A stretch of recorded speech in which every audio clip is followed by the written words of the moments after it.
everyone, welcome to my kitchen. I'm really excited that you guys are here because we're gonna make one of my absolute favorite treats today. We're gonna make mint julep whipped cream.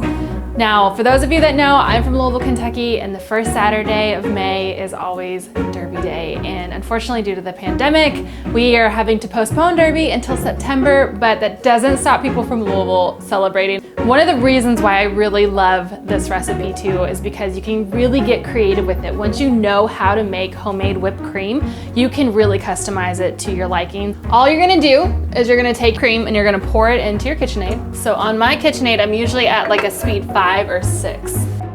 So while that's going, I'm gonna go ahead and add my powdered sugar, tablespoon of vanilla, and a 1/4 teaspoon mint extract.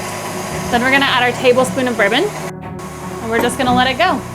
Now you don't have to use bourbon if you don't want to. You can use a bourbon vanilla extract, which is really great. I know you can find those in stores. So once you start seeing the whipped cream kind of forming and those peaks are forming, that's when you want to turn it off. It's really festive and it's so much better than store-bought and just so easy. It's the best.